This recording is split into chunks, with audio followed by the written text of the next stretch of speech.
Ya, Assalamualaikum warahmatullahi wabarakatuh. Yang terhormat,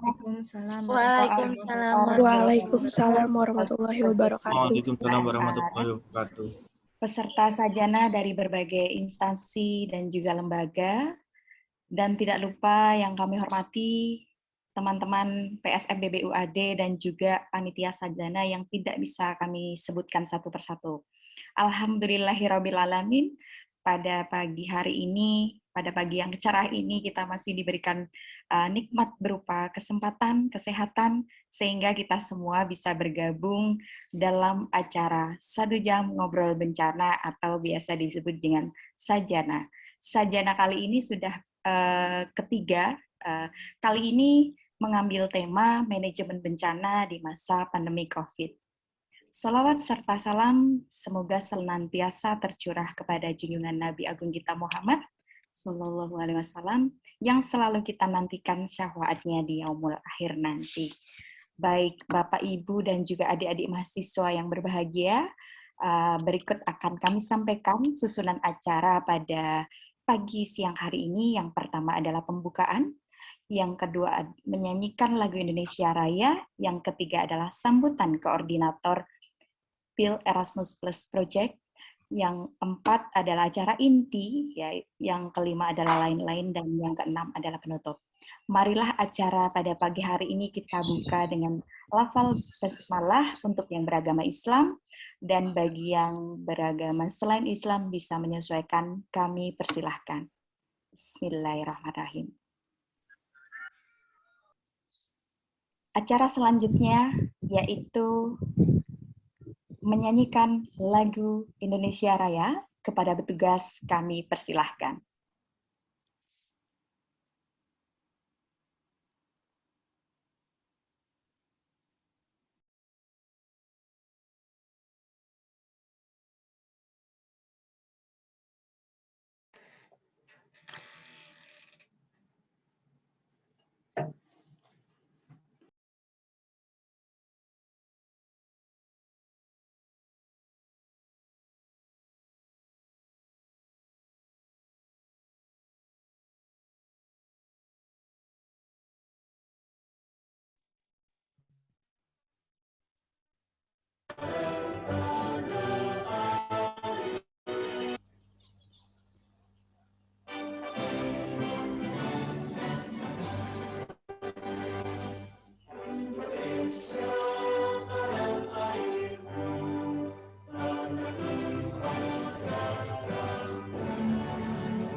suara ya. Acara selanjutnya yaitu sambutan koordinator Bill Erasmus Plus Project kepada Bu Ida Puspita Antares. Sekaligus membuka acara, kami persilahkan kepada Bu Ida. Ya, terima kasih Bu Dolena. Assalamualaikum warahmatullahi wabarakatuh. Ada 177 peserta ya, termasuk panitia. Alhamdulillah, sangat sangat bangga, sangat senang gitu melihat antusiasme dari peserta sajana yang ketiga pada hari ini. Dan ini kali pertama bagi saya untuk mengikuti acara sajana dan alhamdulillah diberi ikuti sajana. Kenapa? Karena belum tentu ya kalau misalnya tidak terlibat dalam satu proyek yang sama, saya bisa hadir dalam 1 jam ngobrol bencana bersama tim PSMPB yang sangat hebat-hebat selama ini, performance-nya, kinerjanya, kapasitasnya dalam menangani kebencanaan dalam beberapa aktivitas di UAD. Terima kasih Bu Dolena yang telah memberikan saya kesempatan, mudah-mudahan tidak sampai lebih dari 5 menit ya, untuk memberikan pengantar ya, dan juga sekaligus sosialisasi tentang proyek Erasmus Plus yang diterima oleh Universitas Ahmad Dahlan dari tahun 2019 sampai berakhir tahun 2022. Jadi selama 3 tahun. Nah, apa sih kaitannya Erasmus Plus, kebencanaan, PSMPB, dan sajana pada hari ini? Dan kenapa saya ada di sini? Saya sendiri mungkin bagi banyak peserta di sini atau mayoritas peserta di sajana ini baru ya melihat. Saya perkenalkan diri dulu, nama saya Ida Puspita dari Kantor Kerjasama dan Urusan Internasional, khususnya di bidang kerjasama luar negeri. Nah, kenapa saya ada di sini membuka acara ini?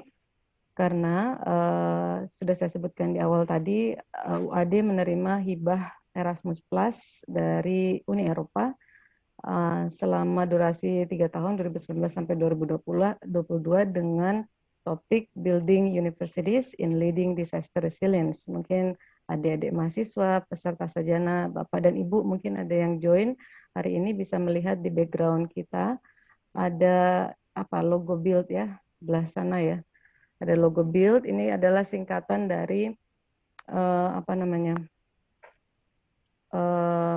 Building Universities in Leading Disaster Resilience ya. Ini saya bisa pakai kursor nggak ya menunjukkan ini. Jadi ada build ini, kemudian ada yang ini yang pojok sendiri. Gimana sih caranya? Yang pojok adalah logo Erasmus Plus dari Uni Eropa yang merupakan pemberi grant kita sebesar 1,2 miliar total ya. Nah,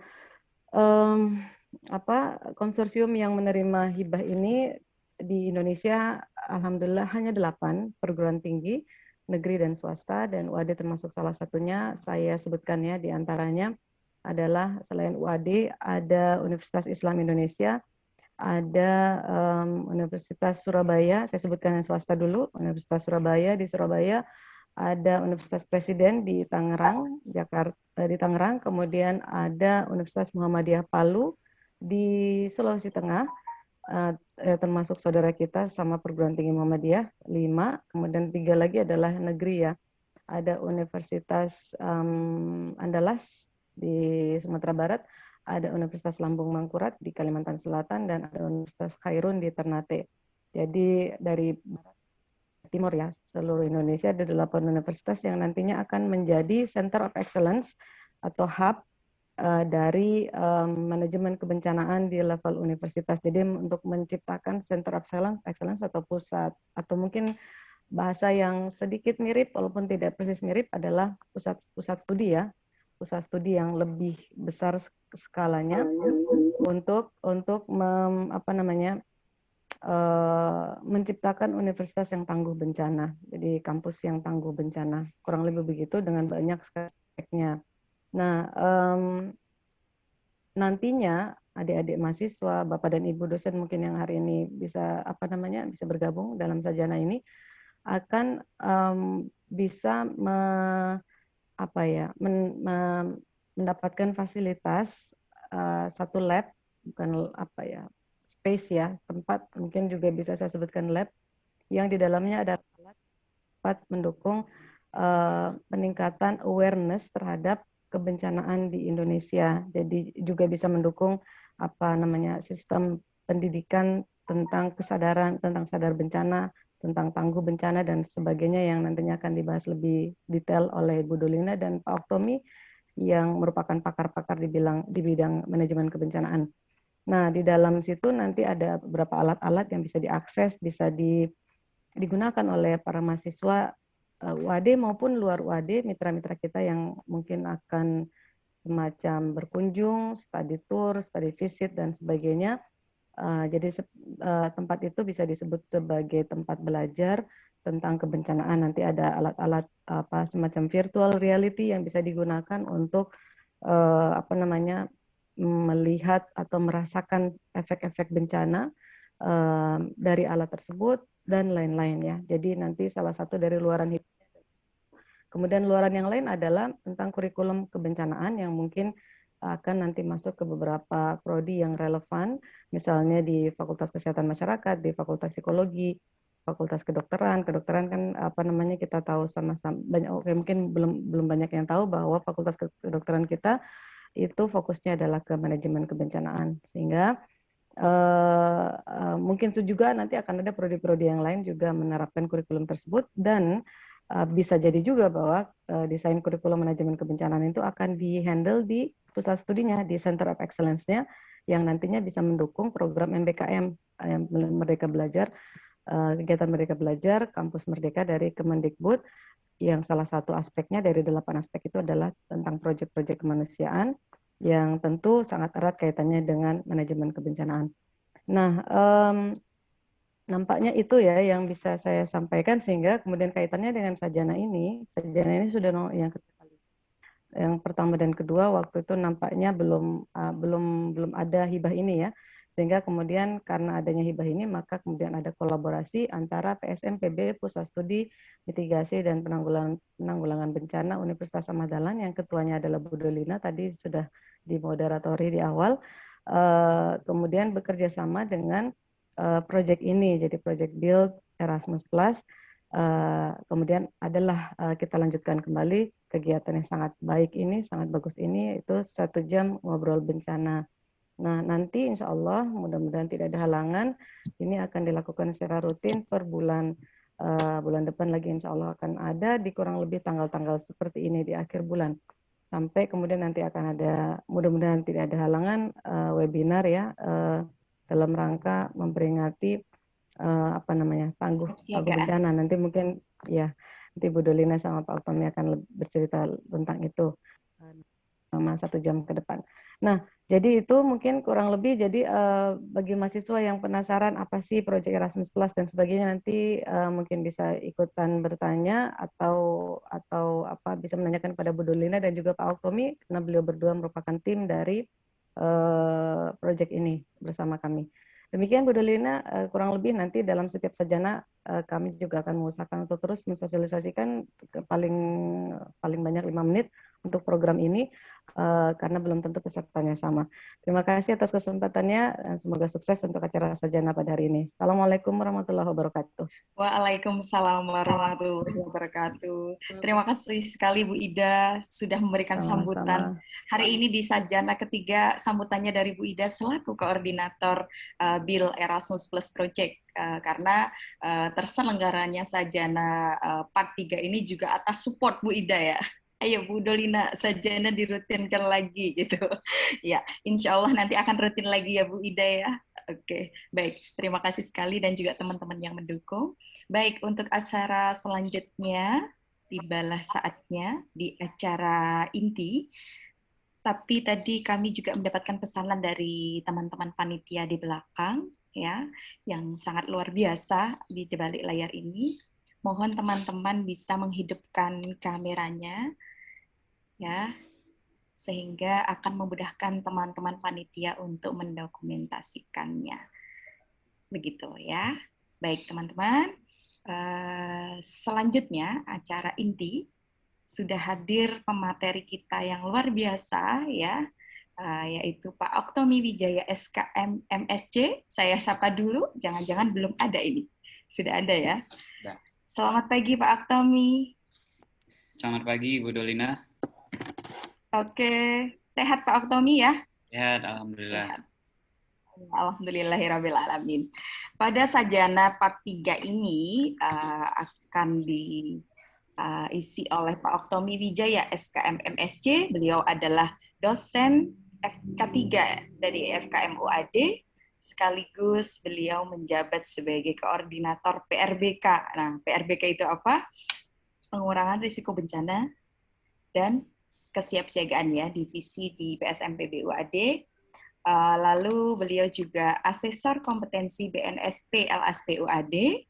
Beliau menempuh S1-nya di K3 FKM Universitas Indonesia, S2-nya manajemen bencana UGM. Nah, ini pakarnya kebencanaan ya, terutama manajemen bencana, sama dengan tema sajana 3 pada kesempatan hari ini, yaitu manajemen bencana di masa pandemi COVID. Karena kita tahu sampai sekarang COVID masih belum hilang ya Pak Oktomi ya, dan juga teman-teman hadirin sekalian, sehingga kita selain ada ancaman pandemi, juga ancaman ingat di Indonesia sangat rawan, sehingga banyak sekali ancamannya menjadi multi hazard ya, banyak ancaman. Baik, kurang elok apabila saya terlalu panjang lebar ya.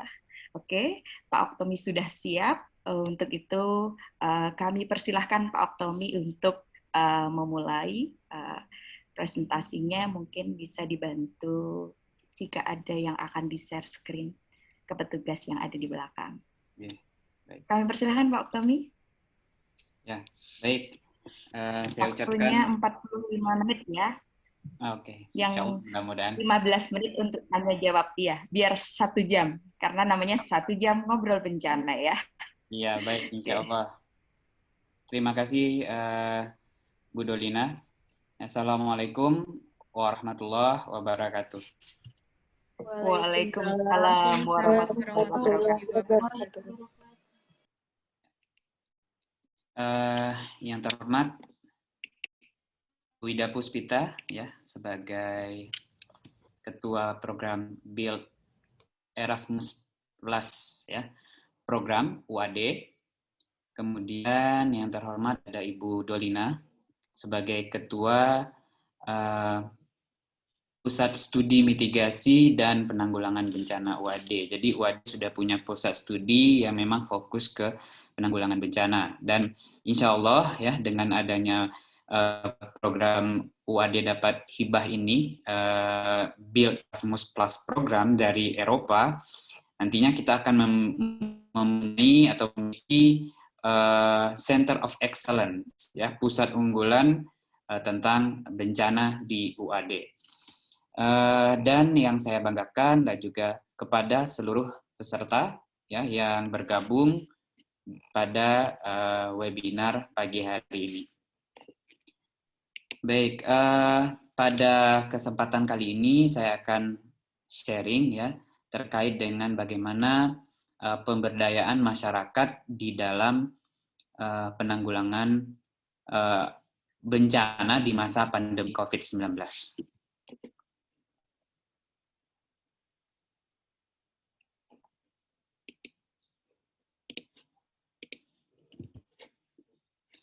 Apakah sudah kelihatan?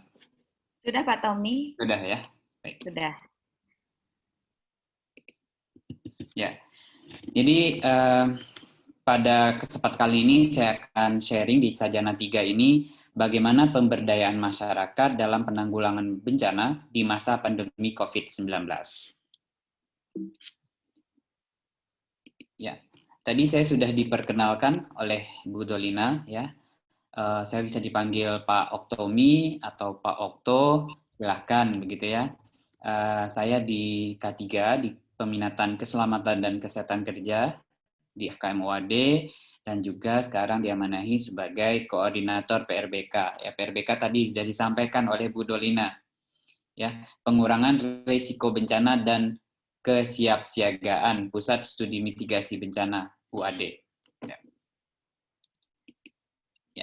Jadi apa yang akan saya sharing pada pagi hari ini ada 4 ya.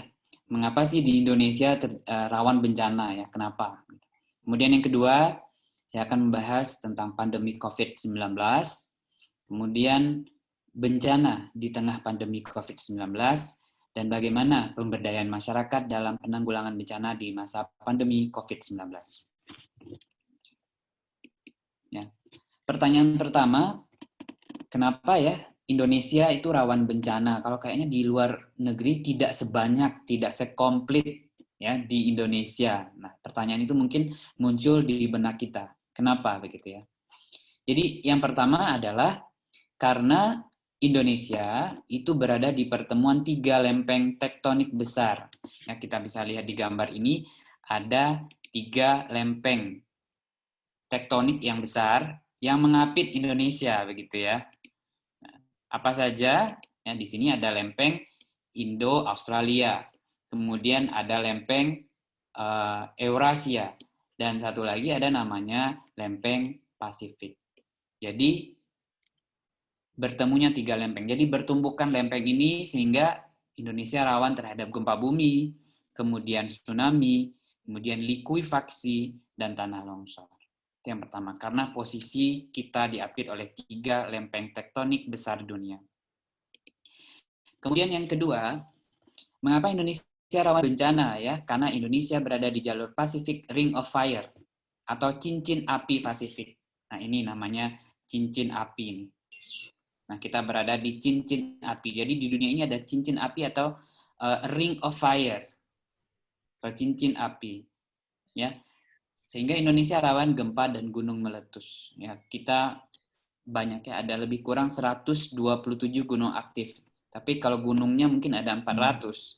Tapi kalau yang aktif ada 127. Nah, 90% gempa bumi yang terjadi di dunia ini terjadi di Ring of Fire ini. Dan sejarah mencatat bahwa 80% gempa besar yang terjadi di Ring of Fire ini. Kemudian yang ketiga tadi ya, terletak di pertemuan 3 lempeng, kemudian berada dari Ring of Fire, kemudian Indonesia juga rawan bencana hidrometeorologi. Kalau hidrometeorologi itu yang berhubungan dengan meteorologi ya, curah hujan, angin, ya, dan lain sebagainya.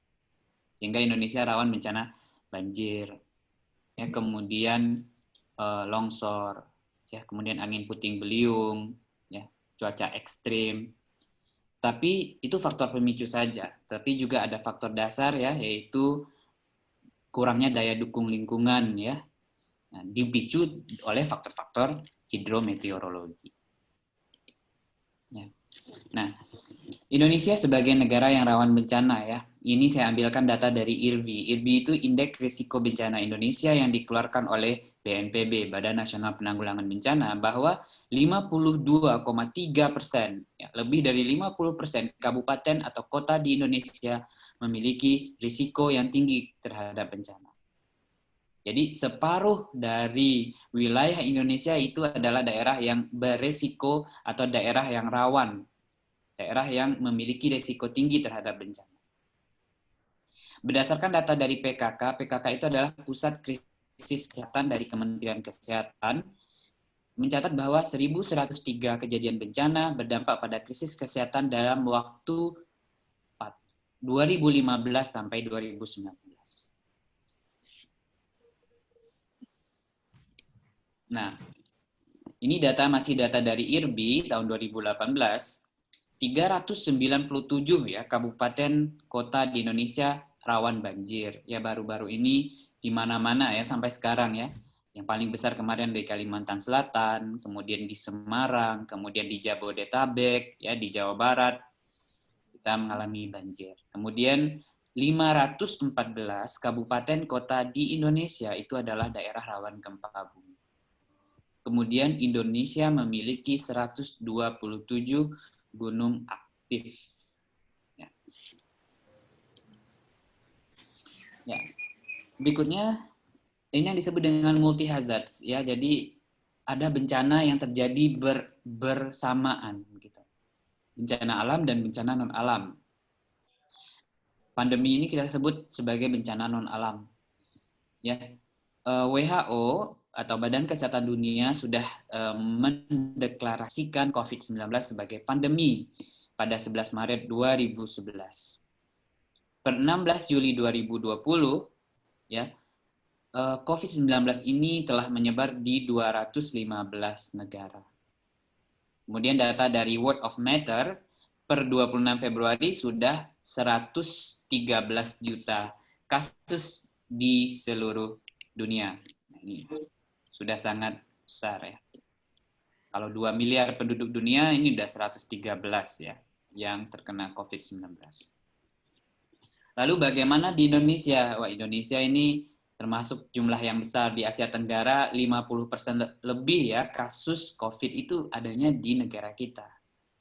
Nah, berapa kasus yang sudah terkonfirmasi per 26 Februari saya ambilkan itu ada 1.322.000 kasus konfirmasi COVID di Indonesia.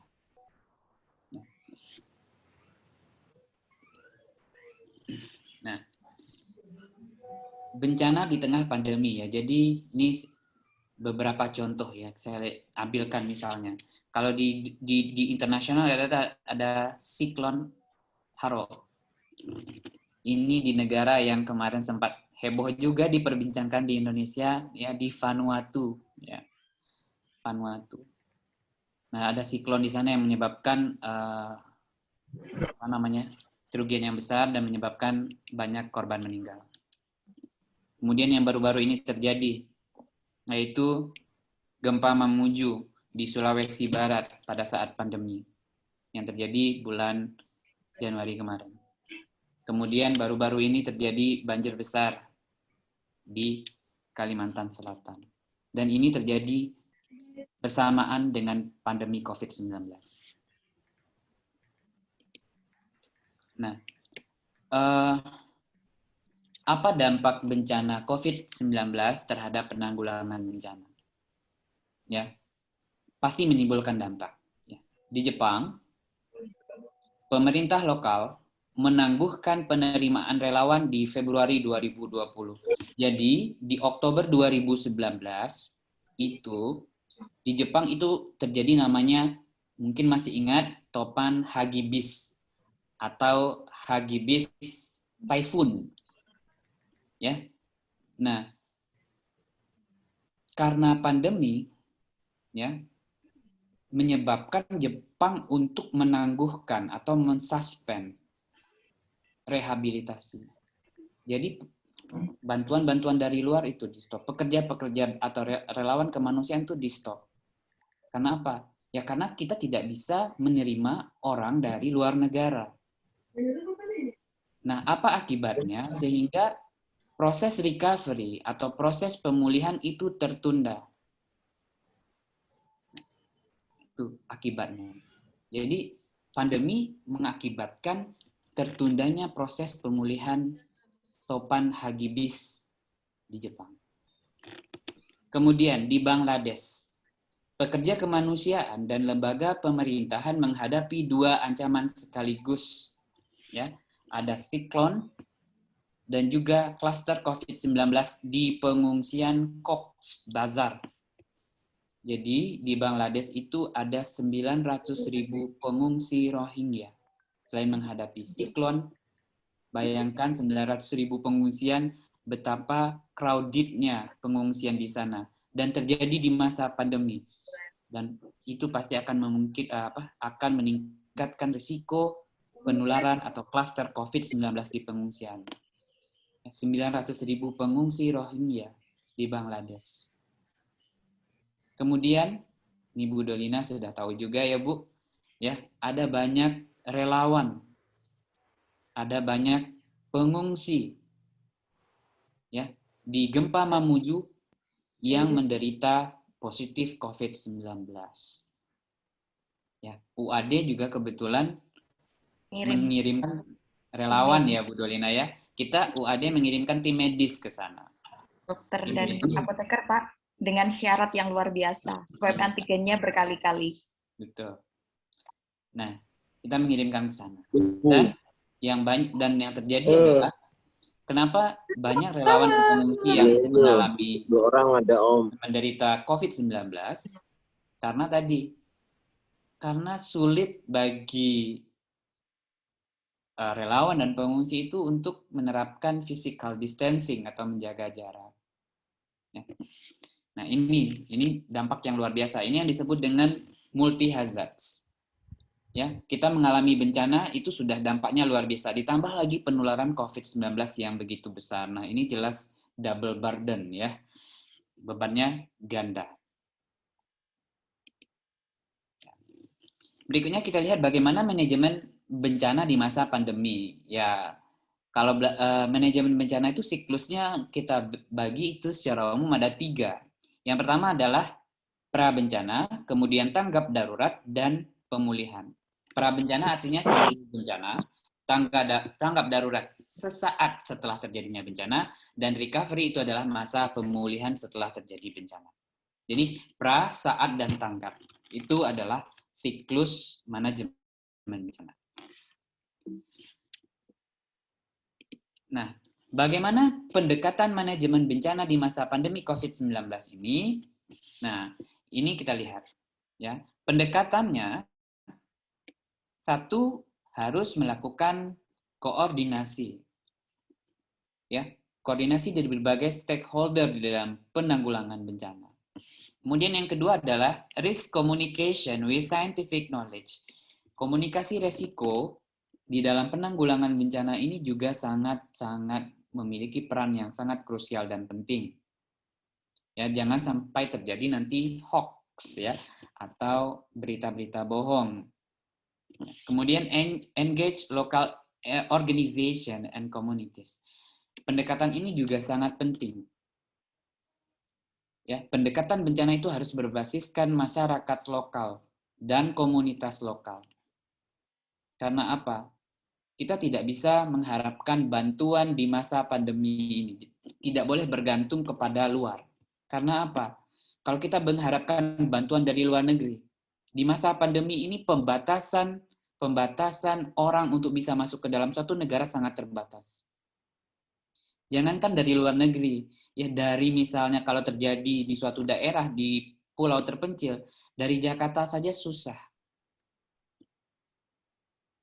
Ini saya cerita, ya saya waktu 2018 waktu terjadi gempa, tsunami dan likuifaksi di Palu. Palu pada saat itu terisolasi karena apa? Gempa yang begitu luar biasa. Ya. Bandaranya tuh tertutup. Gimana mau berikan bantuan sementara ditutup? Sehingga apa yang terjadi di sana? Yang terjadi di sana adalah penjarahan di mana-mana. Karena itu insting manusia. Manusia butuh makan, manusia butuh minum. Itu adalah insting manusia. Sehingga apa? Mereka melakukan penjarahan.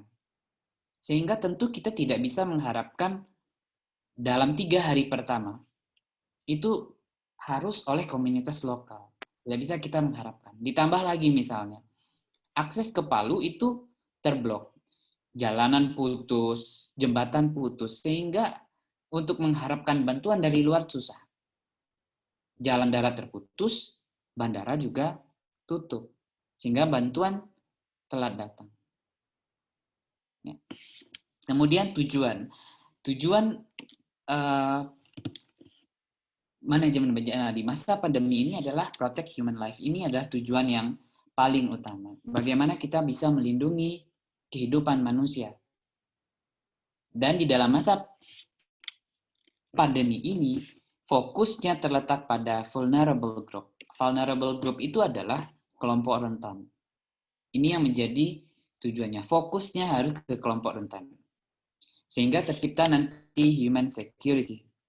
Tercipta keselamatan, keamanan manusia. Nah, ini pendekatan yang digunakan di masa pandemi COVID-19. Ya. Selanjutnya kita lihat bagaimana pemberdayaan masyarakat di masa pandemi COVID-19 ini. Kesiapsiagaan masyarakat dalam menghadapi bencana ada 2 prinsipnya. Yang pertama, prioritas pada kelompok rentan atau vulnerable group. Vulnerable group itu siapa? Ya, orang lansia, kemudian balita, ibu hamil, ibu menyusui, dan orang-orang yang memiliki komorbid. Komorbid itu penyakit penyerta, ya misalnya diabetes mellitus, kanker, jantung, kemudian orang yang memiliki penyakit autoimun. Ya. Kemudian yang kedua adalah identifikasi sumber penularan. Sumber penularan itu macam-macam kasusnya, ada yang kontak erat, ada yang namanya suspek, ada yang namanya probable, ada namanya kasus confirm.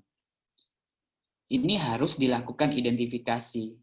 Apa tujuannya? Supaya nanti pada saat di pengungsian atau di tempat evakuasi sementara atau tempat evakuasi akhir, tidak terjadi penularan dari orang yang suspek, tidak terjadi penularan dari orang yang probable, tidak terjadi penularan orang yang sudah confirm positif COVID-19.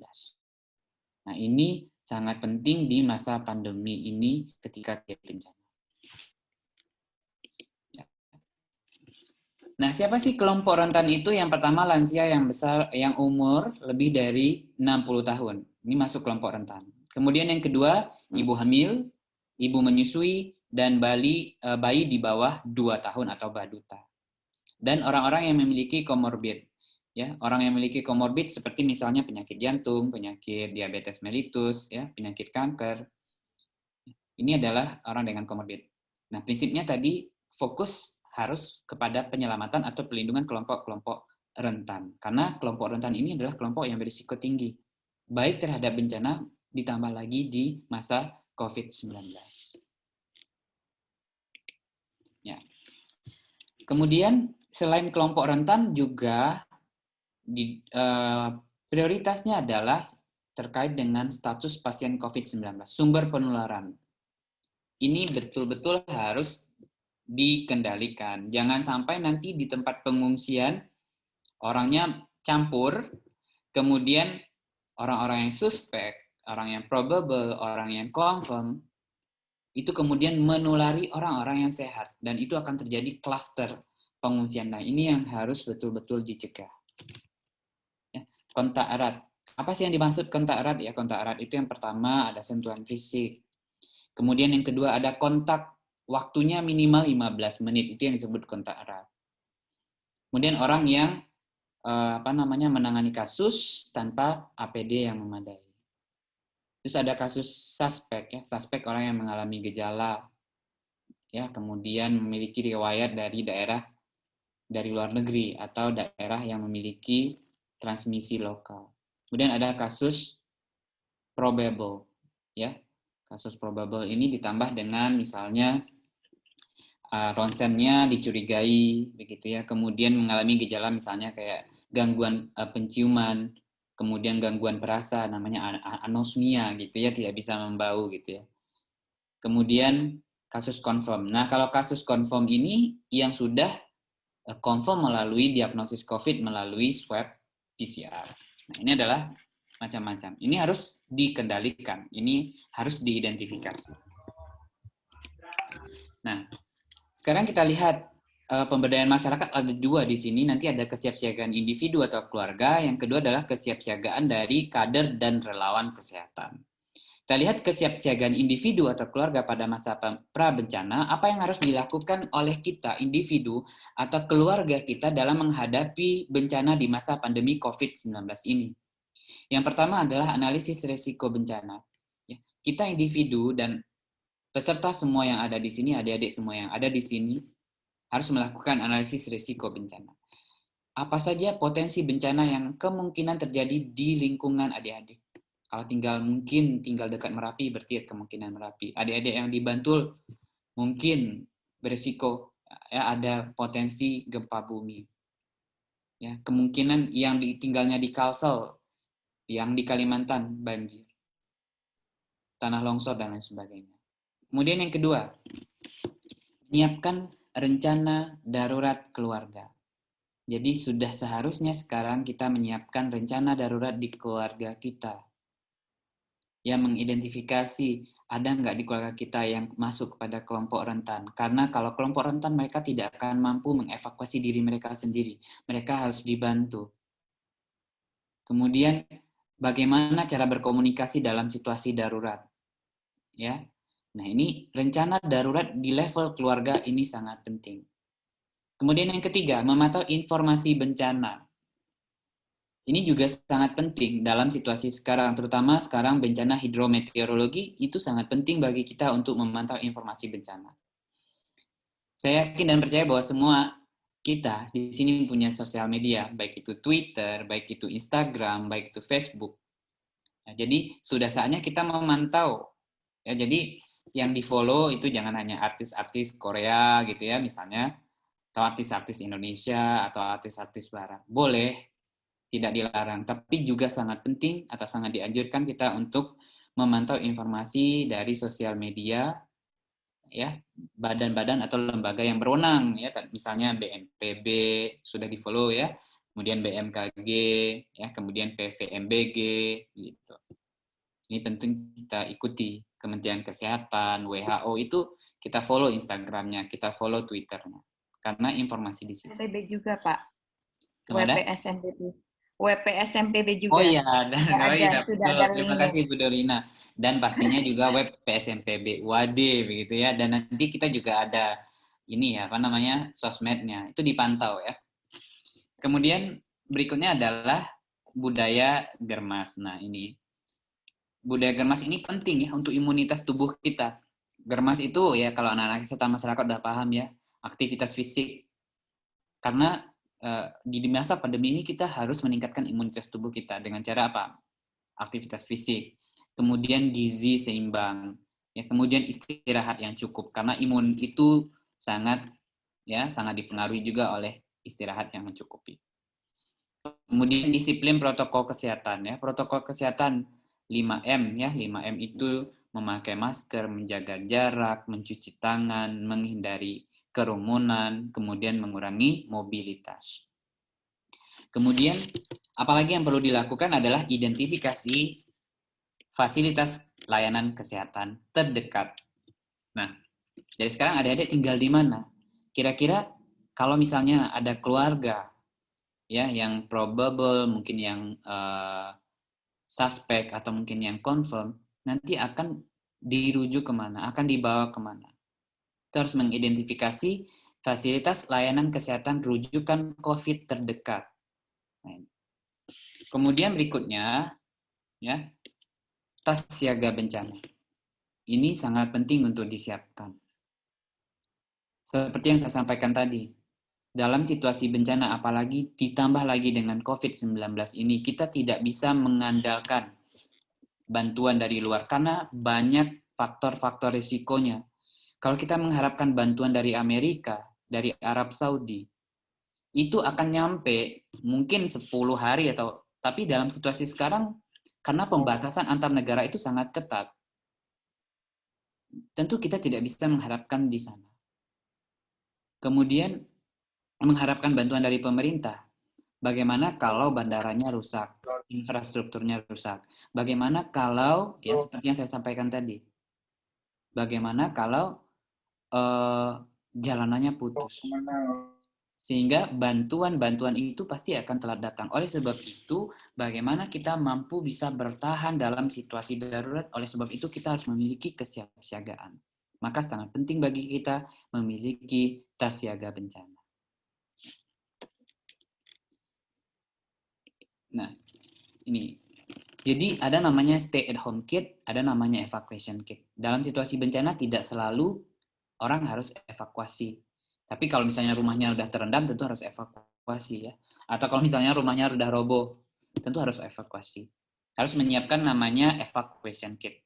Itu untuk supply untuk 3 hari. Tetapi kalau misalnya bencana, daerah itu terisolir, tapi dia tidak mengungsi di rumah. Dia butuh persiapan emergency supplies-nya untuk 2 minggu. Nah, ini harus disiapkan ya. Ada stay at home kit, ada evacuation. Kalau ini untuk tidak evakuasi, kalau ini untuk evakuasi. Kalau untuk di rumah persiapannya 2 minggu, kalau untuk evakuasi itu untuk 3 hari. Sebelum bantuan datang dari luar, kita bisa menyelamatkan diri kita sendiri untuk kebutuhan kita. Nah, apa saja sih isi tas siaga bencana itu? Ya, isinya yang pertama ada alat P3K. Ini penting kalau misalnya terjadi gempa bumi, misalnya ada yang luka dan sebagainya. tisu basah dan tisu kering, kemudian hand sanitizer, sabun cair dan disinfektan, pakaian dan selimut, obat pribadi. Obat pribadi ini harus terutama untuk kelompok-kelompok komorbid. Kalau misalnya orang DM, diabetes mellitus, itu harus memiliki persiapan.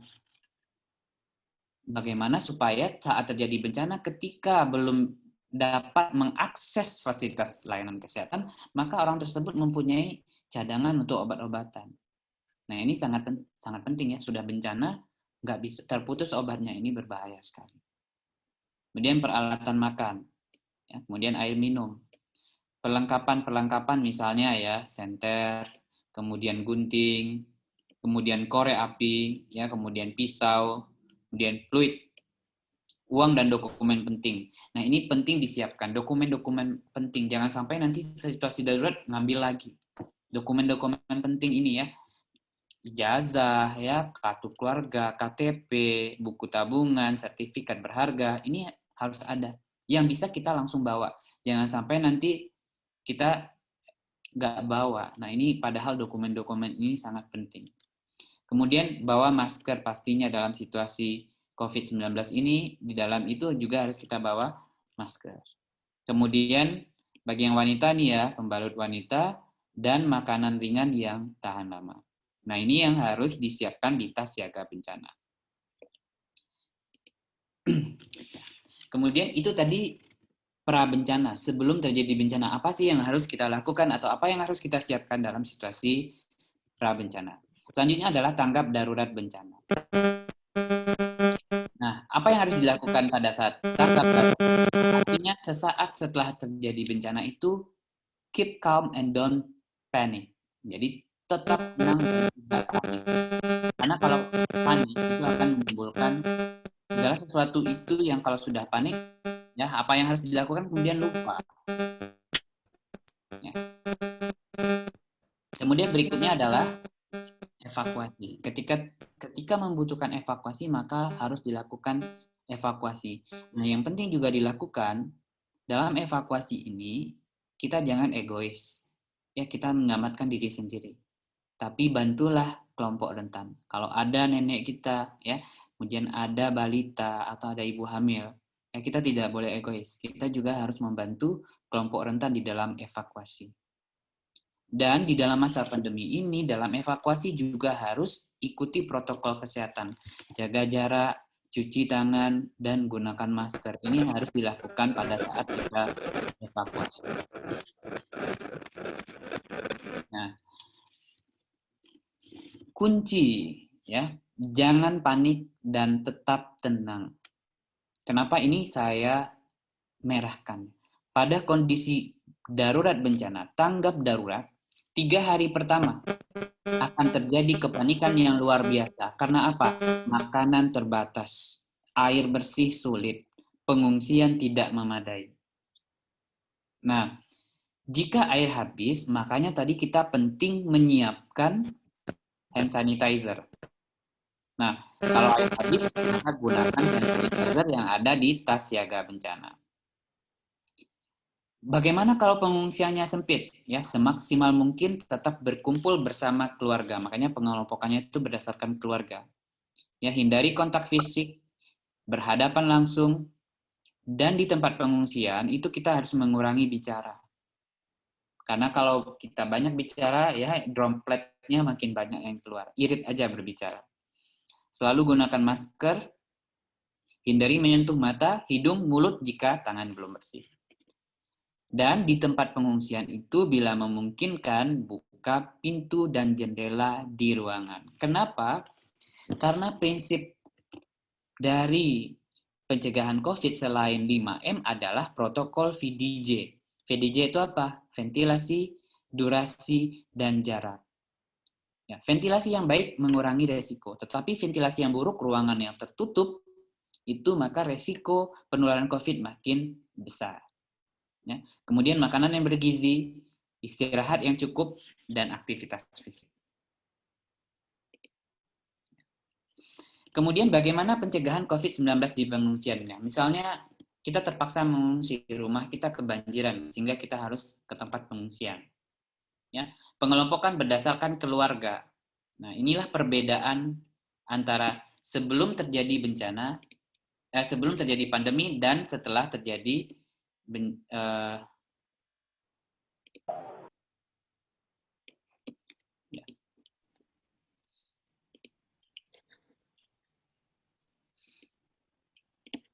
Nah, inilah perbedaan sebelum terjadi COVID dan saat terjadi COVID sekarang.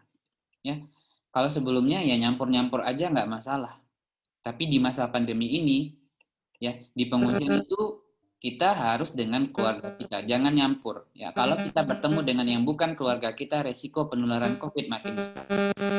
Kemudian yang kedua adalah mengatur jumlah pengungsi. Jadi jumlah pengungsi juga harus diatur. Kemudian agar apa? Agar bisa diatur jaraknya.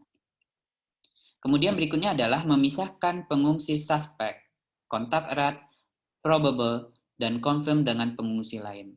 Makanya sangat penting untuk melakukan identifikasi dan pemantauan untuk kasus suspek, kasus probable, kasus confirm. Ini harus dipisahkan dari pengungsi yang sehat.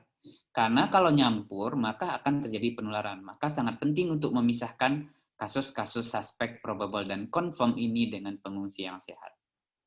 Kemudian yang kedua, selain memisahkan kasus-kasus probable, confirm, dan suspek, juga penting untuk memisahkan pengungsi kelompok rentan.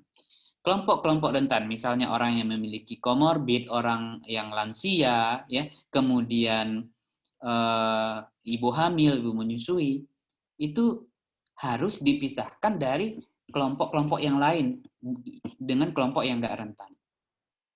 Sehingga tendanya itu harus berbeda. Ya, kalau dicampur nanti, makanya tadi prinsip dari penanggulangan bencana di masa pandemi adalah perlindungan kelompok rentan. Jadi di pengungsi ini harus dipisahkan kelompok rentan ini dengan tenda yang terpisah daripada kelompok yang tidak rentan. Kemudian berikutnya adalah mengikuti protokol kesehatan. Ya, di tempat pengungsian tetap harus menjaga jarak, memakai masker, kemudian mencuci tangan.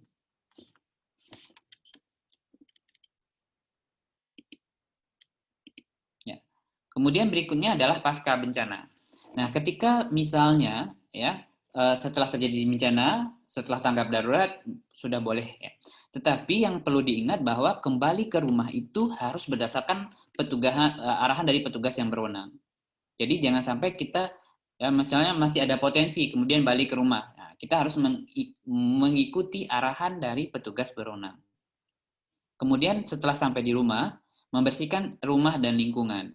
Kenapa? Karena ini masalah kesehatan lingkungan bencana ini sangat besar. Penularan-penularan penyakit, baik itu airborne disease, waterborne disease, ini sangat besar dalam situasi bencana. Sehingga sangat penting bagi kita, ya, individu dan keluarga untuk setelah kembali ke rumah itu membersihkan rumah dan lingkungan. Kemudian yang ketiga adalah menerapkan PHBS. PHBS adalah perilaku hidup bersih dan sehat.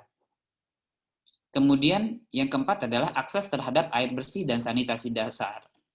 Ya, air bersih, sanitasi dasar itu apa? Ya, jamban, ya. Kemudian pengendalian vektor-vektor penyakit, itu masuk kepada kemudian tempat sampah dan lain sebagainya. Karena jika ini tidak tersedia, maka penularan penyakit-penyakit menular berbasis lingkungan ini akan sangat besar. Ya, pada saat pasca bencana ataupun pada saat tanggap darurat bencana. Ya, itu tadi adalah dari sisi individu. Nah, sekarang bagaimana kader dan relawan kesehatan? Nah, ini adalah kita itu bisa berfungsi, perannya double. Kita bisa berperan untuk keluarga kita bisa berperan sebagai individu. Di sini mungkin banyak anak kesehatan masyarakat. Tetapi kita juga bisa berfungsi ganda. Selain kita berfungsi sebagai individu dan keluarga, kita juga bisa menjadi kader dan relawan kesehatan. Kita anak kesehatan masyarakat bisa berfungsi di sini. Sebagai kader di masyarakat, sebagai relawan di masyarakat di penanggulangan bencana, terutama di masa pandemi. Nah, apa peran kita sebagai kader dan relawan kesehatan? Yang pertama adalah kita membantu penyusunan rencana kesiapsiagaan desa, terutama di COVID-19. Ya, jadi sebelum terjadi bencana, ya, kita bisa melakukan penyusunan rencana kontingensi atau contingency plan. Nah, kalau belum ada ini harus disusun. Mungkin sebelumnya sudah ada di desa kita disusun rencana kontingensi atau rencana kedaruratan. Tetapi itu mungkin sebelum pandemi, tapi pada saat pandemi rencana kontingensi atau rencana kedaruratan itu akan berubah. Ada sesuatu hal yang berbeda sebelum pandemi dan setelah pandemi. Nah, makanya kita bisa membantu. Kemudian yang kedua adalah membantu atau mendukung pelaksanaan protokol kesehatan. Pada saat di pengungsian, kita kader dan relawan kesehatan, anak-anak kesehatan masyarakat, kedokteran, ya, dan lain sebagainya, mendukung pelaksanaan protokol kesehatan untuk membantu implementasi protokol kesehatan di pengungsian. Kemudian berikutnya, kader dan relawan kesehatan bisa membantu evakuasi, terutama kelompok rentan. Ini fungsi kader dan relawan. Dan bagaimana selain membantu evakuasi, selain itu pada saat evakuasi juga tetap diterapkan protokol kesehatan. Kemudian berikutnya adalah fungsi dari kader dan relawan adalah perlindungan terhadap kelompok rentan. Kelompok rentan tadi lansia, ibu hamil, ibu menyusui, baduta, dan kelompok-kelompok komorbid. Dan berikutnya adalah membantu proses pemulihan. Membantu membersihkan lingkungan, ya, membantu pengendalian vektor, membantu ketersediaan akses air bersih, sanitasi dasar, pengelolaan sampah, dan lain sebagainya. Ini adalah fungsi kader dan relawan kesehatan. Kita orang kesehatan. Nah, kemudian berikutnya, peran kader kita lihat di fase-fase bencana, di pra-bencana. Apa yang bisa kita lakukan sebagai seorang kader dan relawan? Membentuk forum warga. Ya, kita bentuk forum pengurangan risiko bencana. Kita aktifkan, kita fasilitasi. Kemudian yang kedua adalah melakukan analisis risiko bencana. Nah, ini sangat penting. Apa saja potensi-potensi bencana yang bisa terjadi di lingkungan desa kita. Kemudian pendataan kelompok rentan. Ini sangat penting dilakukan. Karena ini berhubungan nanti dengan evakuasi, berhubungan nanti dengan di pengungsian. Jadi relawan, kader itu melakukan pendataan kelompok rentan. Siapa saja lansia di desa kita, siapa saja orang yang komorbid, siapa saja ibu hamil, ibu menyusui, baduta yang ada di desa kita. Didata semuanya. Kemudian, identifikasi penduduk dengan status kontak erat, suspek, kemudian probable, dan confirm. Ini juga sangat penting. Kita identifikasi. Karena nanti pada saat evakuasi itu harusnya diberikan tanda atau pita. Ya, orang yang kontak erat, orang yang suspek, orang yang probable, orang yang confirm. Harusnya di dalam evakuasi itu diberi tanda. Ya. Ini harus diidentifikasi. Karena harus dipisah. Karena kalau digabung, terjadi klaster nanti.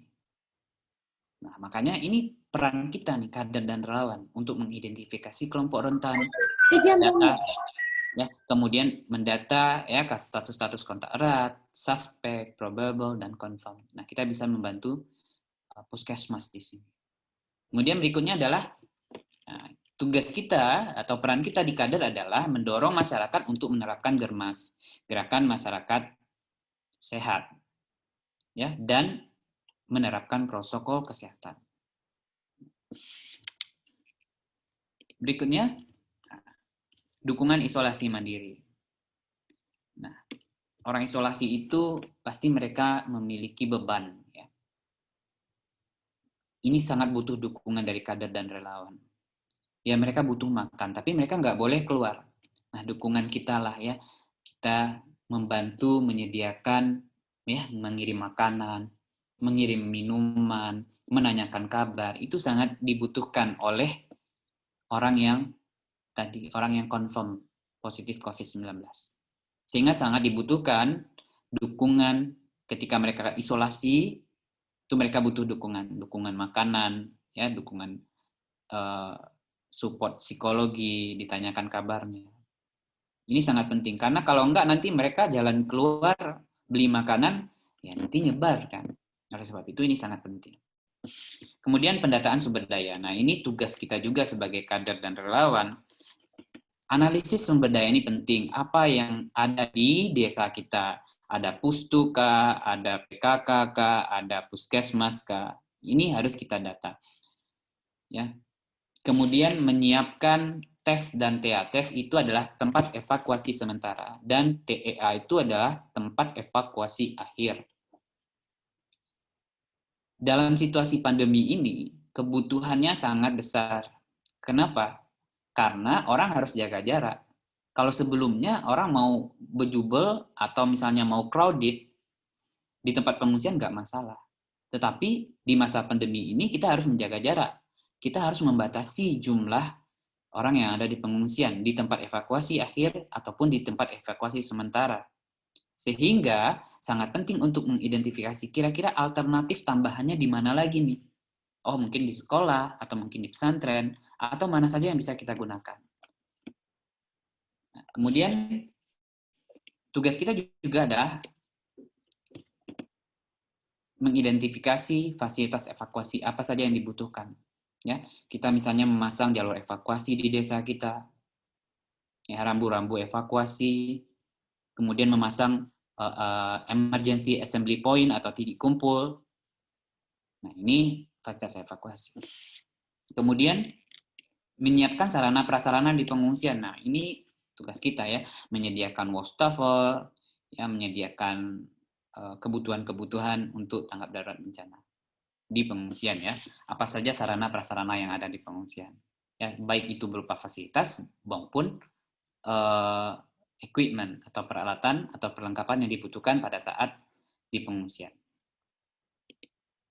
Kemudian berikutnya adalah peran kader adalah laporan kejadian. Jadi begitu ada kasus, ya, maka peran relawan kader adalah lapor kepada fasilitas layanan kesehatan terdekat. Ini pada saat tanggap darurat ya. Kemudian berikutnya adalah membantu evakuasi. Pada saat terjadi bencana, peran kader adalah membantu proses evakuasi, terutama yang dibantu adalah kelompok rentan dan kelompok tadi kasus-kasus probable, confirm, dan suspek tadi. Ini harus dibantu. Kemudian penghubung masyarakat dengan Fasiankes. Jadi kader ini adalah penghubung antara masyarakat dengan fasilitas layanan kesehatan. Itu fungsi kader.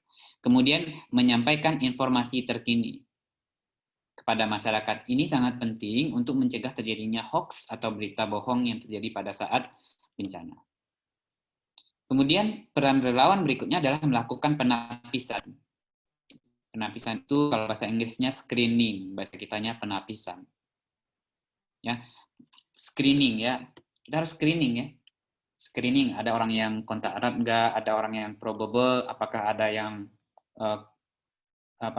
suspek, apa orang yang confirm. Ini harus kita lakukan screening atau penapisan. Dan juga pemantauan kesehatan dari orang-orang tadi. Ya. Ini adalah fungsi dari kader dan relawan.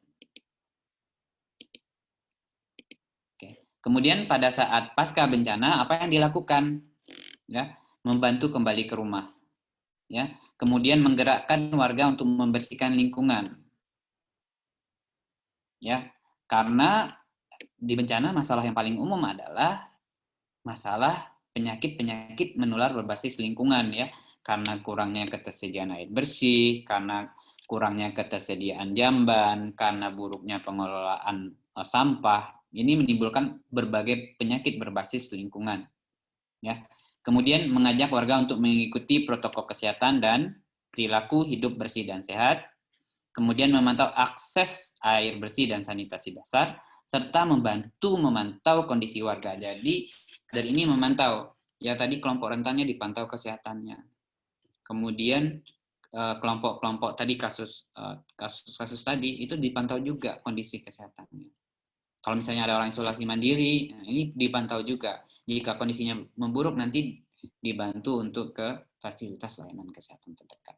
Nah inilah peran kader dan relawan pada saat pasca bencana. Oke.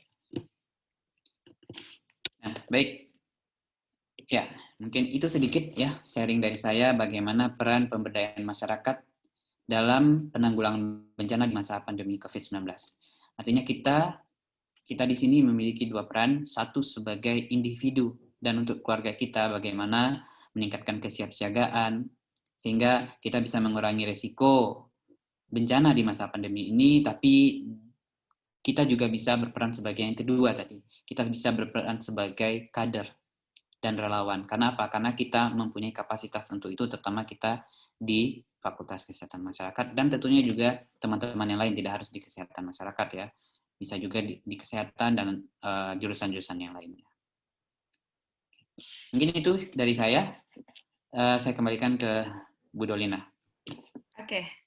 Terima kasih sekali Pak Oktomi dengan paparannya yang luar biasa ya. Kita jadi tercerahkan ya, banyak sekali ilmu-ilmu yang luar biasa ya. Jika banyak sekali dulu dibahas manajemen bencana, tapi khusus yang saat pandemi ini kita juga harus antisipasi karena ada berbagai macam ancaman ya.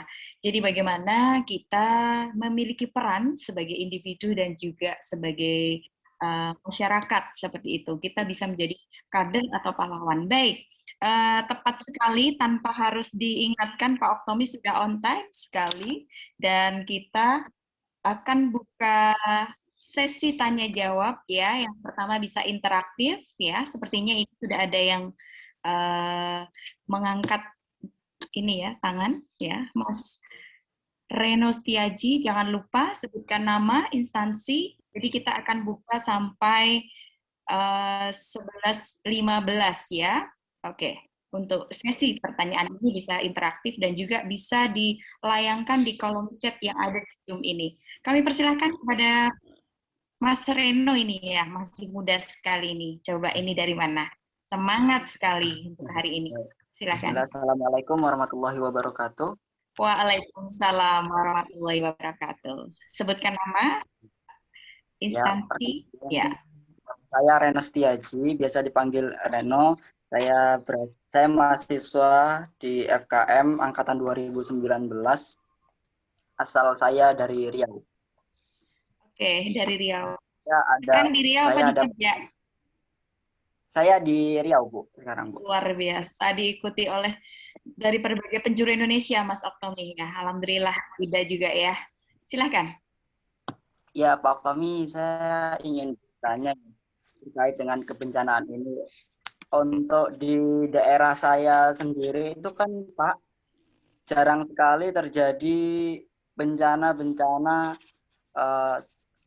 tektonik ya, kayak. Apakah suara saya terdengar? Ya, terdengar ya. Ya, jadi di Riau itu kan jarang sekali terjadi bencana-bencana yang seperti tanah longsor, gunung berapi, dan lain sebagainya. Di sini itu yang saya lihat itu ancaman atau hazardnya itu ya bencana paling sering itu asap ya Pak, karena kebakaran hutan. Terus saya mau tanyakan gimana kira-kira mitigasi bencana di daerah seperti di tempat saya ini di Riau, karena memang ya bencananya itu asap. Kira-kira apa yang perlu kita lakukan atau kita persiapkan dalam rangka persiapan untuk menghadapi bencana jika nanti suatu saat terjadi. Oke, sudah cukup itu? Ya, baik. Langsung bisa dijawab Pak Oktomi? Pertanyaannya luar biasa karena kontekstual sekali, di rumahnya banyak sekali ini ya, rawan kabut asap. Silakan. Ya, baik. Terima kasih ya, Rino ya. Oke, pertanyaannya ya, makanya langkah pertama di dalam di kita individu atau keluarga, langkah pertama adalah tadi saya sampaikan adalah analisis risiko bencana. Kita mengidentifikasi ya apa saja potensi bencana yang ada di wilayah kita. Ya, Riau mungkin yang kelihatan ya, tapi bukan berarti yang lain tidak ya. Banjir, ya kemudian gempa bumi tetap ada potensinya. Ya, tapi ya yang memang banyak terjadi adalah memang di daerah Riau itu adalah hotspot ya. zona-zona hotspot, zona-zona yang mudah atau rawan mengalami kebakaran. Ya, seperti yang saya sampaikan tadi bahwa di level individu atau di level keluarga kita perlu memiliki rencana darurat keluarga. Rencana darurat keluarga itu kalau misalnya ya makanya disesuaikan dengan potensi bencananya, maka akan berbeda dengan bencana yang lain. Kalau untuk gunung, kalau misalnya untuk gunung kalau untuk kebakaran hutan, kemungkinan kan tidak melakukan evakuasi. Ya. Jadi kemungkinan justru yang harus dilakukan adalah stay at home, ya, berada di rumah. Dan tentunya harus disiapkan tadi adalah tas siaga bencana. In case kalau misalnya terjadi bencana asap itu kan kebutuhan yang paling vital adalah kebutuhan masker. Nah, oleh sebab itu biasanya kalau terjadi lonjakan kebutuhan maka akan terjadi kelangkaan. Nah, supaya kita masih ada, maka kita bisa memanfaatkan tas siaga bencana yang sudah berisi misalnya masker tadi dan bahan makanan yang lain yang bisa kita gunakan pada situasi bencana. Kemudian yang kedua adalah dalam situasi tanggap darurat bencana, misalnya pada saat kita menghadapi bencana, misalnya asap, yang harus kita lakukan adalah tadi yang saya sampaikan, intinya adalah tidak boleh panik. Ya. Don't be panic, keep calm. Ya, kita memantau informasi itu adalah kunci. Oleh sebab itu, kalau misalnya asap, nah itu nanti Reno harus mengikuti atau memantau informasi dari BMKG. Nah, jadi Reno sudah mengikuti BMKG belum? Sudah, Pak. Nah, alhamdulillah ya. Jadi kalau berhubungan dengan asap, berhubungan dengan kebakaran hutan, nah nanti mantaunya dari informasi BMKG. Jadi kita harus mencegah hoax. Jangan sampai kita mengikuti berita-berita yang bohong. Oleh sebab itu, kita harus mencari informasi dari sumber yang valid dan terpercaya, yaitu dari instansi atau lembaga yang berwenang.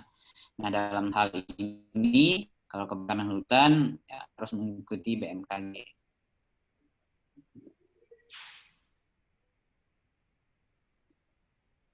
Baik, Pak. Terima kasih, Pak Tommy, atas jawabannya. Oke. Sudah cukup, Mas Reno ya. Terima kasih. Pak Tommy juga sudah langsung menjawab. Baik, masih ada waktu sedikit. Silakan bagi yang ingin bertanya secara langsung. Oke. Jika tidak, saya akan bacakan yang ada di kolom chat, Pak Tommy. Ya, silakan Bu Dolina. Oke, dari Abril Tafaulana ya, dari UAD. Izin bertanya Pak, untuk rintangan-tantangan yang dihadapi selama menanggulangi bencana, terutama pada masa pandemi COVID-19 itu apa saja ya Pak? Jadi mungkin tantangannya yang dihadapi ketika menanggulangi bencana di masa COVID. Oke, lalu langsung yang kedua biar sekaligus. Lalu yang kedua dari Muhammad Mirza dari UAD juga. Ketika kita ingin membuat tim tanggap bencana, apa saja komponen yang paling utama untuk dibuat, Pak?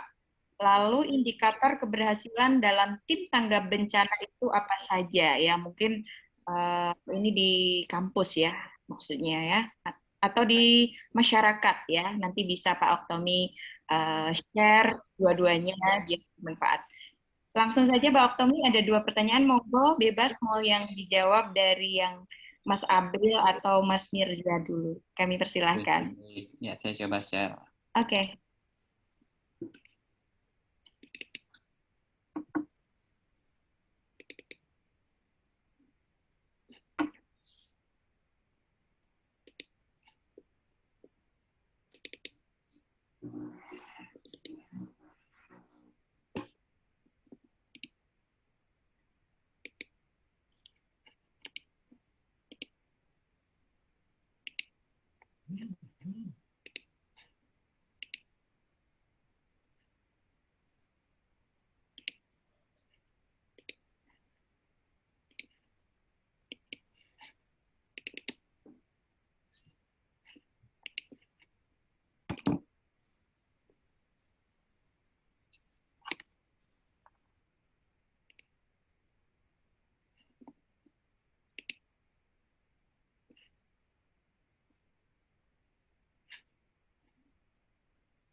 Oke. Tadi pertanyaan dari Mas Abril Tafaulana. Abril Tafaul Lana. Oke. Ya, Apa sih permasalahan yang dihadapi pada masa tantangannya. bencana? Iya, Ya, tantangan menanggulangi bencana saat COVID. ya, rintangan dan tantangan. Yang pertama itu adalah leadership, masalah kepemimpinan. Kepemimpinan dalam penanggulangan bencana. Kemudian yang kedua adalah masalah koordinasi. Ini adalah yang sangat-sangat umumnya terjadi. Ya, masalah koordinasi dalam penanggulangan bencana. Karena penanggulangan bencana itu dilaksanakan oleh berbagai macam stakeholder, berbagai macam pihak. Nah, tetapi kebanyakan di dalam penanggulangan bencana, ya, di dalam penanggulangan bencana itu orang tidak berkoordinasi, kurang koordinasi sehingga penanganan tidak bersifat efektif dan terintegrasi. Ya, apalagi ada ego-ego sektoral begitu ya. Ya, misalnya sektor kesehatan bekerja sendiri, ya. Kemudian pendidikan bekerja sendiri. Nah, ini yang sering terjadi, ya. Kurangnya koordinasi. Kurangnya koordinasi ini kan akan berakibat penanganan bencana itu menjadi kurang efektif. Ya, misalnya mungkin ada, ya, karena kurangnya koordinasi ada pengungsian yang itu banyak bantuannya, ya, sehingga tempat yang lain itu kurang bantuannya. Karena kurangnya koordinasi oleh pihak-pihak terkait di dalam penanggulangan bencana. Dan ini sangat berkaitan dengan pertanyaannya Muhammad Mirza, bagaimana struktur penanggulangan bencana itu, ada contohnya atau tidak? Ya, itu ada namanya ICS, Incident Command System. Ya, sistem komando penanggulangan bencana. Nanti saya share ya. Jadi karena tadi masalahnya ya, tadi pertanyaan April tadi bagaimana masalahnya? Masalahnya terutama pada saat bencana adalah masalah kepemimpinan. Kedua, kurangnya koordinasi. Ketiga, kurangnya sumber daya manusia. Nah, apalagi di masa COVID-19 ini, ya, relawan itu kurang sumber dayanya, jumlah dokter, jumlah tenaga kesehatan masyarakat, perawat, ya, yang akan dikirim ke tempat penanggulangan bencana itu terbatas. Itu masalah, kurang sumber daya, ya, kurangnya sumber daya yang akan dideploy pada saat penanggulangan bencana. Ketiga, kurangnya fasilitas, kurangnya pendanaan, itu adalah masalah-masalah atau tantangan yang dihadapi oleh Indonesia di dalam penanggulangan bencana. Saat ini di pandemi COVID, ya, kita memiliki keterbatasan untuk melakukan testing. Kemampuan negara kita untuk melakukan tes massal itu tidak seperti negara maju. Kemudian kemampuan kita untuk melakukan tracing, kemampuan pelacakan kita juga masih sangat terbatas. Ya Allah, tinggal Kemampuan dibuka. kita untuk treatment, ya, itu juga terbatas. Karena apa? Karena di rumah sakit kita terbatas. Sumber daya kita di rumah sakit terbatas. Sehingga sekarang kalau misalnya kalian coba telepon itu ya, rumah sakit untuk COVID itu udah penuh. Nah, itu ya, itu masalahnya kepemimpinan, lemahnya koordinasi atau kurangnya koordinasi, kekurangan sarana prasarana, dan kekurangan sumber daya manusia dalam penanggulangan bencana itu adalah tantangan-tantangan yang kita hadapi di masa pandemi ini. Kemudian lanjut lagi dengan Mirza, bagaimana strukturnya? Nah, strukturnya itu ada namanya struktur ICS ya, Incident Command System. Struktur ICS itu saya coba share.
Ya, sebenarnya nanti ini akan di mata kuliah manajemen bencana nanti akan saya sampaikan juga, tapi saya akan jawab sekaligus juga di kali ini ya. Ini Mirza yang ditanyakan tadi. Strukturnya itu ada 5 fungsi dari ICS. Yang pertama adalah komen, artinya dalam penanggulangan bencana itu sudah muncul ya? Sudah Pak Oktomi? Sudah? Ya, jadi yang pertama itu harus ada komen, artinya bahwa di dalam bencana itu harus ada komandonya, harus ada komandannya, harus ada pemimpinnya yang mengerahkan, yang memimpin penanggulangan bencana, harus ada komen atau komando atau ketuanya. Kemudian dibantu oleh beberapa staf ya. Satu Public Information Officer nih Humas, kemudian ada Safety Officer ini yang bertugas untuk keselamatan. Kemudian yang ketiga LO, petugas penghubung. Kemudian komandan di dalam penanggulangan bencana akan dibantu oleh 4 section atau 4 fungsi di bawahnya. Operasional yang akan melakukan taktis pengendalian bencana. Kemudian planning ini yang bertugas untuk perencanaan sumber daya, perencanaan fasilitas, ya, yang melakukan assessment, penilaian. Kemudian yang ketiga adalah logistik. Ya, di dalam bencana itu butuh logistik, baik itu logistik medis maupun logistik non medis. Ya, kalau misalnya menolong korban itu butuh obat-obatan, ya butuh. Atau misalnya kalau ada kebakaran butuh APAR, alat pemadam api, butuh logistik. Butuh logistik makanan minuman untuk tim yang ada. Kemudian finance and admin. Jadi inilah contoh strukturnya. Nah, ini untuk lengkapnya ini contoh struktur incident management team. Ya, ada incident commander, ada 4 bagian di bawahnya. Ya, operasional itu apa? Ada nanti tim evakuasi, ada nanti tim medis, ada tim pemadam kebakaran, ada tim keamanan, ada tim hazmat, hazardous material, ini yang bertugas untuk menangani penanganan bahan B3 biasanya, bahan berbahaya dan beracun. Ada namanya decontamination, tim yang akan melakukan dekontaminasi. Ada namanya tim technical rescue, ada tim search and rescue, ada tim pembersihan, dan lain sebagainya. Ini teknis yang akan teknis. Tim planning yang melakukan analisis situasi, penilaian kerusakan, komunikasi, dokumentasi, analisis sumber daya, legal, technical expert. Nah, kemudian logistik yang menyebabkan fasilitas yang dibutuhkan untuk penanggulangan bencana, equipment and supply yang dibutuhkan, sumber daya yang dibutuhkan, transportasi untuk penanggulangan bencana, ya, kemudian kebutuhan medis, kebutuhan food and water, makanan, minuman, kebutuhan shelter, pengungsian. Sementara finance and administration adalah bagian nanti yang berhubungan dengan kompensasi, pembiayaan, klaim, ya, pembelian, itu adalah bagian finance and administration. Nah, lebih detailnya nanti di mata kuliah manajemen bencana insya Allah kita bahas secara detail, begitu Mirza. Ya, bagi yang belum bergabung dengan UAD, gitu ya. Baik, sudah terjawab semua? Pak Oktomi sudah ya? Sudah. Baik. Kami ingatkan sekali lagi kepada peserta Sajana 1 jam ngobrol bencana, di kolom chat sudah diberikan link presensi bagi peserta webinar, bagi yang mengikuti pada kesempatan hari ini, dan tidak terasa waktu sudah menunjukkan pukul 11.25 ya, 5 menit lagi untuk penutupan ya. Apabila masih ada hal-hal yang ingin ditanyakan, ya nanti bisa selalu ikuti event-event dari Sajana ya. Sajana ini akan dilaksanakan secara berkala ya. Ada Sajana series ya ketiga besok keempat, kelima, jadi tetap bisa membantu meningkatkan kapasitas kita semua agar lebih aware dengan bencana yang ada di sekitar kita, lebih sadar dan juga lebih siap siaga seperti itu. Baik. Sepertinya sudah tidak ada pertanyaan lagi dan pertanyaan sudah terjawab. Atau mungkin masih ada? Bu Dolena mungkin foto dulu ya di setiap slide. Ya. Jadi semua untuk foto ya. kamera. Boleh ya. Silakan semuanya mengaktifkan kamera ya. Sebelum kita tutup, kita aktifkan kameranya semuanya untuk didokumentasikan. Luar biasa. Ada 8 slide kalau tidak salah. Ya, apakah panitia sudah siap untuk mendokumentasikan? Ya, silahkan dihidupkan kameranya semua. Ya, luar biasa, semangat sekali di hari Sabtu ya. Iya. Ya, sepertinya sudah ya, ada beberapa yang belum. Baik, bisa kita mulai. Yang di belakang layar, kita di layar pertama dulu. Siap? Oke, bisa bergaya ya dengan semangat atau salam tangguh. Ya, 1, 2, 3. Ya, berikutnya, slide berikutnya. Slide berikutnya, salam tangguh. 1, 2, 3. Ya, slide-nya ada 8. Sabar. Ya, berikutnya. 1, 2, 3. Ya. Berikutnya, salam tangguh lagi ya. 1, 2, 3. Oke, masih tetap bertahan. Salam tangguh. Ya, ini slide kelima. Ya, ada beberapa yang belum buka kamera. Ya, 1, 2, 3. Slide ke-6. 1, 2, 3. Slide ke-7. Ya. Slide ke-8 terakhir. Ya, salam tangguh untuk kita semua.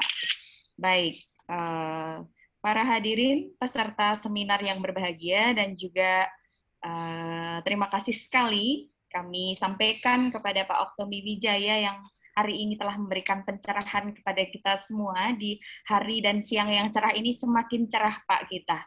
Jadi setelah mendapatkan pencerahan tadi semakin cerah lagi ya, sehingga nanti malam minggunya semakin ini ya, semakin berwarna. Oh, semakin terang ya. Dan kami ucapkan terima kasih juga kepada koordinator Bill Erasmus Plus Project Bu Ida Puspita beserta tim dan juga teman-teman dari PSMPB UAD dan juga seluruh peserta seminar yang tidak bisa saya sebutkan satu persatu. Luar biasa, masih bertahan dari 200 peserta. Ya, hanya beberapa yang ini mungkin ada agenda hanya sedikit sekali ya yang undur diri ya, atau mungkin sinyalnya hilang atau listriknya padam seperti itu. Baik, selama saya membawakan acara Sajana ketiga ini ada banyak kekurangan, mohon maaf. Dan sekali lagi jangan lupa senantiasa ikuti agenda kita di Sajana 1 jam ngobrol bencana yang akan di-share di-share secara berkala ya setiap akhir bulan dan disupport penuh oleh Bill Erasmus Plus Project. Dan untuk itu marilah kita tutup acara Sajana 1 jam ngobrol bencana siang hari ini dengan lafal hamdalah untuk yang beragama Islam dan juga bagi yang beragama non-Islam bisa dengan menyesuaikan sesuai agama masing-masing. Alhamdulillahirabbil alamin. Semoga bisa bermanfaat apa yang di-share hari ini oleh pemateri juga tim PSMPB dan juga Bill Erasmus Plus Project. Baik, terima kasih. Selamat berhari libur. Sampai jumpa kembali di sesi Sajana berikutnya. Assalamualaikum warahmatullahi wabarakatuh. Waalaikumsalam. Waalaikumsalam warahmatullahi wabarakatuh. Jangan lupa presensi. Apabila belum presensi, ada di kolom Terima chat. kasih. Terima Ibu Lina, kasih, Pak Bu Tommy, Ida. terima kasih banyak ya. Saya izin live ya. Terima Kalau ketemu kasih lagi ya. semua peserta. Sampai jumpa di acara Sajana berikutnya. Baik, Ibu.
Terima kasih Vega, Laili Ufis, dan Ya. Putri, dan Lintang. Ya, luar biasa Mbak Vega, Malintang. Buka kameranya Malintang. Satunya siapa, Mas? Ada Putri Aisyah. Mana? Ada Ya, Bu. tadi? Oh, itu ada. Sinyalnya ini, Pak. Ah, jelek ya. Oh, sinyalnya ini ya. Oke, terima kasih semua. Mbak Eci juga ini masih pakai logo Terima kasih PSMB. Mbak Desi, Iya, Bu. terus ada Mas Sony, ya teman-teman. Ini Mbak Alif Mbak, dah. Mbak Eci 2 dia, aktif 2. Yang satu ada foto Mbak Eci. Oh, yang satu yang pakai PSMPB. Iya, satunya. Iya. Oh ya. Betul.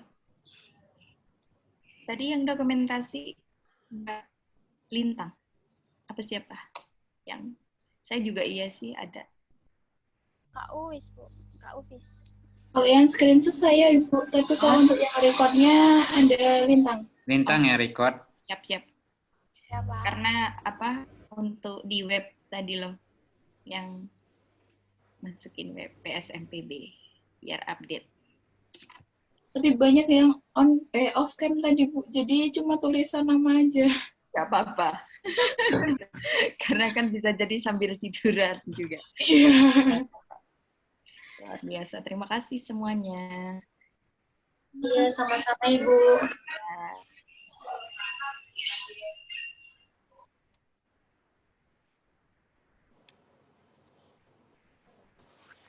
Hafid.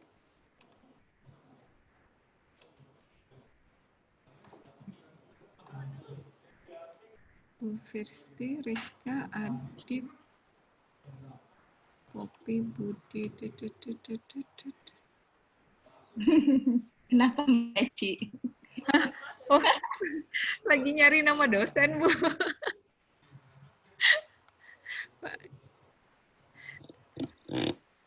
Dosen? Ada.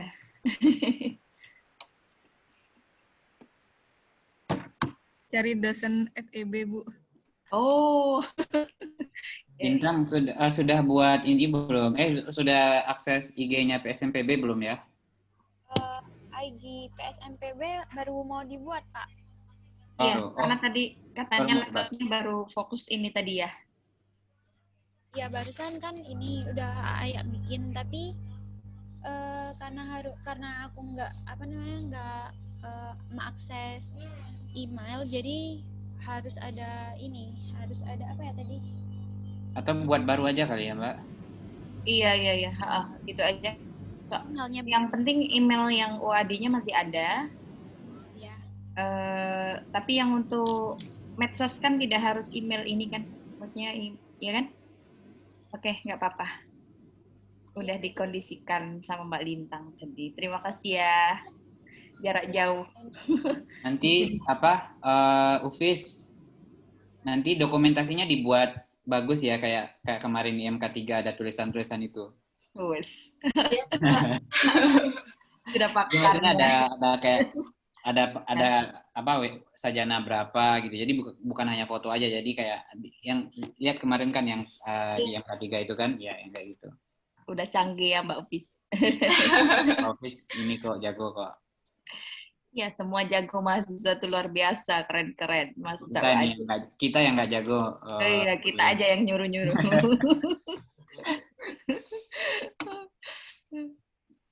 Nah, ini yang masih gabung nih gimana ya? Menunggu Sajana 4. Menunggu Sajana 4. Iya. Sajana 4 akhir bulan ya? Baik. Akhir bulan teman-teman. Maret. Terima kasih sekali Pak Sony, terima kasih ya. Sama-sama, terima undur kasih. Diri, sukses sekali, lancar acaranya ya, dosen hit, 200 peserta tembus. Ini sudah bisa akhiri. Jika banyak kekurangan, saya mohon maaf, Mbak Eci, Mas Tommy, dan Mbak Lintang, Mbak Ufis. Boleh dikirim. Nanti Ufis nanti tolong dibuat sama recordnya dikirim ke siapa Mbak? Record ininya. Record acara ini dikirim ke siapa? Simpan aja dulu sama Lintang ya. Iya, PSMPB nanti diupload biar seperti di YouTube. Kita belum bikin YouTube-nya juga kan? Itu bisa dinikan ke YouTube ya? Bisa di-relay ke YouTube ya? Bisa di Upload ke YouTube ya? ini masih direkam ini sekarang. Oh, ya. Iya. Belum dimatiin. Harus Oh, iya. dikat ini.